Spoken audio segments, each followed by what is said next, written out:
사랑하는 믿음의 형제자매 여러분, 오늘 하루도 주님의 은혜와 평강이 여러분의 삶에 가득하기를 기도합니다. 오늘 우리가 함께 나눌 이야기는 위대한 삶을 사는 법에 관한 것입니다. 여기서 말하는 위대함이란 세상이 말하는 명성이나 부와는 다릅니다. 하나님을 미소 짓게 하고 그분께 영광을 돌리는 삶, 언젠가 주님 앞에 섰을 때 부끄럽지 않은 삶을 의미합니다. 오늘 이 말씀을 통해 큰 감동과 깨달음을 얻으셨다면 구독과 좋아요를 통해 이 은혜를 더 많은 분들과 나눠주세요. 주님의 말씀을 전하는 귀한 동력이 될 것입니다. 여러분의 나눔이 누군가에게는 삶을 바꾸는 놀라운 기회가 될 수 있습니다. 여러분의 가정과 삶 위에 하나님의 축복이 함께하기를 소망합니다. 우리의 삶을 영적으로 이끌어주는 목회자는 영적인 코치와 같습니다. 운동선수에게 코치가 필요하듯 위대한 가수에게도 보컬 코치가 필요하듯 우리 모두의 영혼에도 길을 안내해줄 코치가 필요합니다. 저의 가장 깊은 소망은 여러분 한 분 한 분이 하나님 보시기에 위대한 삶을 살아가는 것입니다. 위대한 남성, 위대한 여성으로 성장하는 것입니다. 대부분의 사람들은 사소하고 작은 일에 인생을 낭비하다가 마지막 순간에 이게 내 인생의 전부였나? 라며 후회합니다. 기억하십시오. 위대함은 저절로 주어지지 않습니다. 그것은 우리가 내리는 위대한 선택의 결과입니다. 우리는 위대하게 태어나지 않았습니다. 갓난아기는 그저 울고 침을 흘릴 뿐입니다. 하지만 우리는 위대해지도록 창조되었습니다. 위대한 삶을 살 것인지 아니면 인생을 낭비할 것인지는 전적으로 우리의 선택에 달려 있습니다. 뛰어난 재능을 가졌지만 인생을 망쳐버린 사람들을 우리는 너무나 많이 보아왔습니다. 위대함은 재능의 문제가 아니라 선택의 문제입니다. 그렇다면 위대한 삶을 살기 위해 우리는 어떤 선택을 해야 할까요? 여기 세 가지 핵심 요소가 있습니다. 첫째, 삶을 바칠 위대한 목적이 있어야 합니다. 둘째, 그 목적을 함께 이룰 위대한 동역자들이 있어야 합니다. 그리고 셋째, 하나님이 주신 것을 사용할 위대한 기회를 붙잡아야 합니다. 먼저, 위대한 삶은 자신보다 더 큰 목적에 헌신할 때 시작됩니다. 이기적이고 자기중심적인 삶에서는 결코 위대함을 찾을 수 없습니다. 예수님께서는 자신의 삶을 내어주는 자만이 진정으로 사는 법을 알게 될 것이라고 말씀하셨습니다. 우리를 아침에 눈뜨게 하고 심장을 뛰게 하는 것은 나 자신보다 더 큰 그 무엇입니다. 그렇다면 이 세상에서 가장 위대한 목적은 무엇일까요? 바로 당신을 향한 하나님의 목적, 이 세상을 향한 하나님의 계획입니다. 하나님께서는 온 우주를 단 하나의 이유로 창조하셨습니다. 바로 당신과 저를 포함한 가족을 원하셨기 때문입니다. 인류의 역사는 하나님께서 당신의 자녀들을 모으시는 거대한 이야기입니다. 우리가 아는 위대한 기업들, 심지어 우리가 속한 국가조차도 영원하지 않습니다. 언젠가 이 세상의 모든 것은 사라질 것입니다. 유일하게 영원히 남는 것은 바로 하나님의 가족, 즉 교회입니다. 따라서 우리가 하나님의 가족에, 하나님의 나라에 우리의 삶을 투자한다면 그것은 가장 확실한 투자가 될 것입니다. 두 번째로, 위대한 삶은 혼자 이룰 수 없습니다. 같은 목적에 헌신하는 위대한 사람들과 함께해야 합니다. 전 세계에는 23억 명의 그리스도인이 있습니다. 이는 중국이나 유럽의 인구보다도 많은 숫자입니다. 하나님의 가족은 이 땅에서 가장 거대한 공동체입니다. 여러분의 삶을 함께 나눌 영적인 가족을 찾고 그 안에서 하나님의 목적을 함께 이루어 나가십시오. 이제 오늘 이야기의 핵심인 세 번째 요소, 위대한 기회에 대해 깊이 나눠보겠습니다. 성경은 말합니다. 모든 선한 일을 할 기회를 최대한 활용하십시오. 이것은 하나님의 명령입니다. 성공적인 삶이란 결국 기회를 잘 관리하는 삶입니다. 문제는 기회가 부족한 것이 아니라 우리가 그것을 알아보지 못하고 붙잡지 못하는 데 있습니다.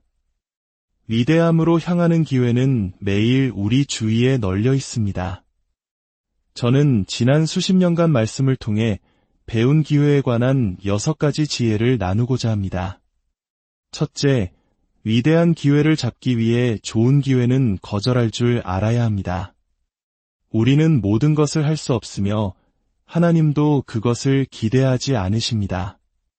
세계적인 경영학의 아버지는 젊은 목회자에게 늘 이렇게 물었다고 합니다.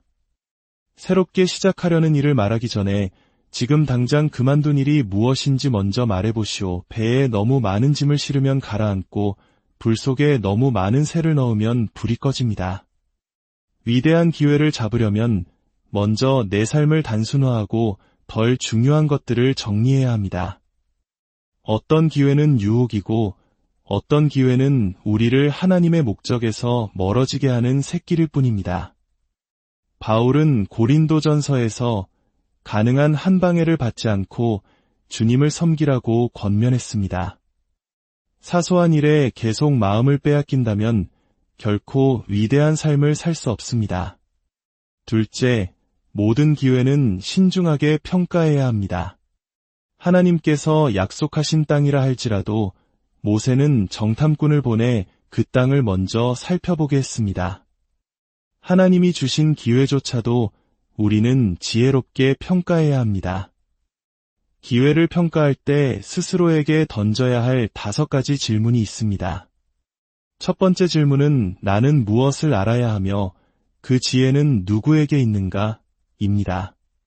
새로운 사업의 75%가 5년 안에 실패하는 이유는 시작하기 전에 알아야 할 것을 충분히 알지 못했기 때문입니다.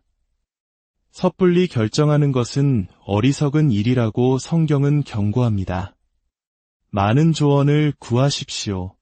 그 안에 안전함이 있습니다. 두 번째 질문은 이 결정이 가져올 예상치 못한 결과는 무엇인가? 입니다. 모든 결정에는 결과가 따릅니다. 현명한 사람은 어려움을 미리 내다보고 대비하지만 어리석은 자는 맹목적으로 나아가다 화를 당합니다. 신앙 안에서 우리는 최선을 기대해야 하지만 동시에 최악의 상황에도 대비하는 지혜가 필요합니다. 이것이 바로 성경적 시나리오 계획입니다. 세 번째 질문은 나의 동기는 무엇인가? 입니다. 하나님은 우리가 무엇을 하는가보다 왜 하는가에 더 관심이 있으십니다. 이기심이나 교만이 우리의 길잡이가 되게 해서는 안 됩니다. 명성을 얻기 위해, 돈을 벌기 위해, 혹은 내가 옳다는 것을 증명하기 위해 이 일을 하려 합니까? 명성과 위대함은 다릅니다. 스포츠 스타는 유명인이지만 그들이 경기장에서 하는 행동이 영웅적인 것은 아닙니다. 진정한 영웅적 행동은 아무도 알아주지 않는 곳에서 이뤄지는 이타적인 희생과 헌신에서 나옵니다. 네 번째 질문은 이것이 나의 소명에 맞는 일인가? 입니다. 예수님께서는 내가 계획한 일에서 마음이 흐트러지는 사람은 하나님 나라에 합당하지 않다고 말씀하셨습니다. 다른 사람의 삶에 나타난 하나님의 역사를 보며 부러워하고 따라 하려다 자신의 길을 잃어버리는 경우가 많습니다. 하나님은 당신을 통해 이루고 싶으신 특별한 계획을 가지고 계십니다. 당신의 소명에 집중할 때 성경은 주께서 마음에 완전한 평화를 주신다고 약속합니다. 다섯 번째 질문은 지금 나의 시간과 에너지를 가장 가치 있게 사용하는 길인가? 입니다. 모든 것이 허용되지만 모든 것이 유익한 것은 아닙니다. 하루 10시간씩 TV를 보는 것이 허용될 수는 있지만 그것이 건설적인 삶의 방식은 아닐 것입니다. 하나님은 우리에게 단 한 번의 인생을 주셨습니다.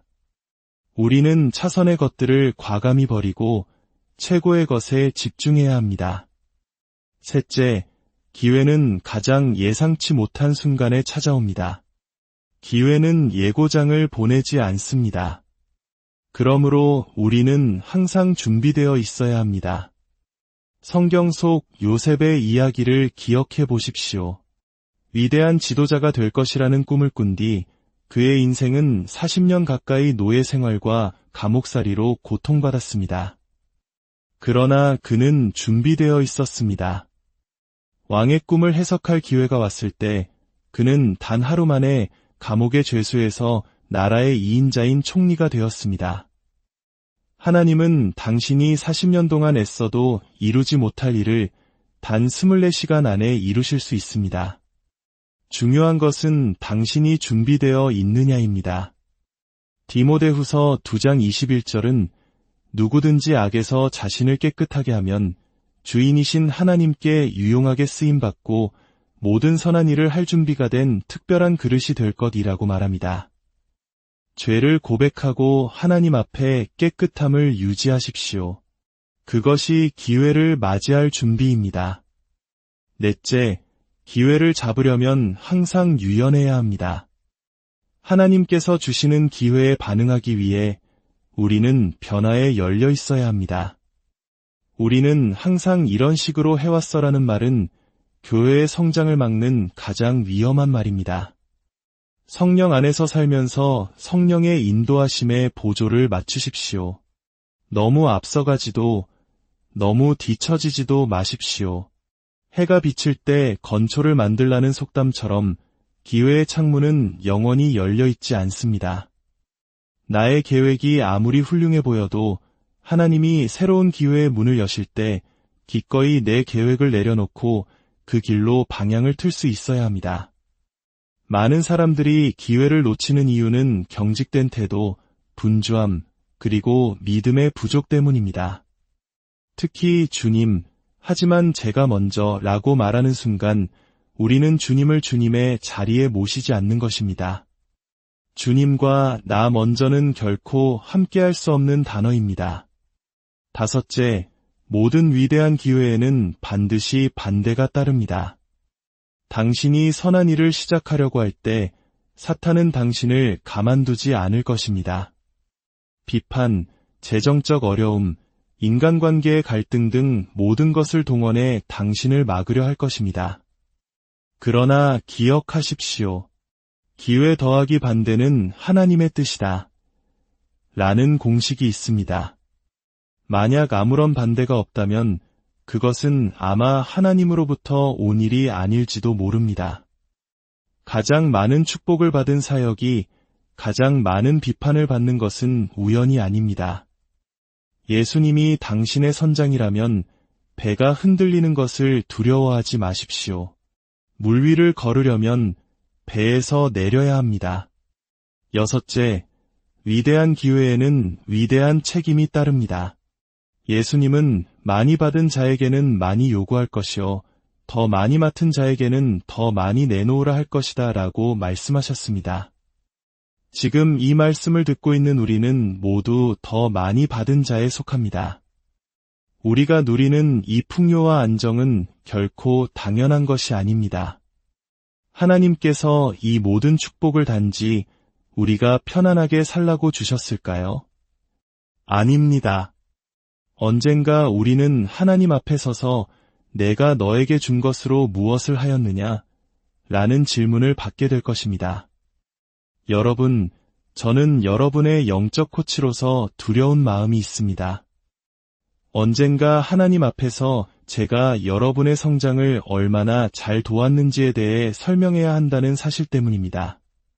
저의 목표는 여러분이 그날 하나님 앞에서 주님이 제게 주신 것들로 최선을 다해 살았습니다. 라고 자신있게 대답하도록 돕는 것입니다.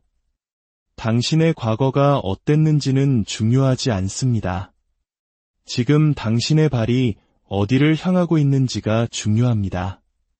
마지막으로 절대로 놓쳐서는 안 될 가장 중요한 기회가 있습니다. 만약 이 기회를 놓친다면 그것은 인생 최대의 실수가 될 것입니다. 예레미야서 8장 20절은 이렇게 탄식합니다. 추수할 때가 지나고 여름이 다하였으나 우리는 구원을 얻지 못한다. 당신은 구원받으셨습니까? 오늘 밤 세상을 떠난다면 천국에 갈 확신이 있으십니까? 이 기회 역시 영원하지 않습니다. 하나님은 오늘 당신에게 제안하십니다. 당신의 모든 과거를 용서하고 살아갈 목적을 주며 영원한 천국의 집을 주겠다고 말입니다. 이것은 기간 한정 제안입니다. 이제 잠시 고개를 숙여 기도합시다. 만약 아직 예수님을 영접하지 않으셨다면 지금 마음속으로 이렇게 기도해 보십시오. 예수님, 저는 구원이 필요합니다. 저의 힘으로는 천국에 갈 수 없습니다. 저의 죄를 용서해 주시고 제 삶에 들어와 주십시오. 지금 이 순간 제 삶의 주인이 되어 주십시오. 저의 작은 계획이 아닌 저를 향한 하나님의 위대한 목적을 이루며 살고 싶습니다. 지난 세월을 헛되이 보냈을지라도 남은 인생은 최고의 인생이 되게 하여 주옵소서. 여러분의 남은 모든 날이 주님 안에서 최고의 날들이 되기를, 여러분의 삶을 통해 하나님의 위대한 이야기가 쓰여지기를 예수님의 이름으로 축복하며 기도합니다.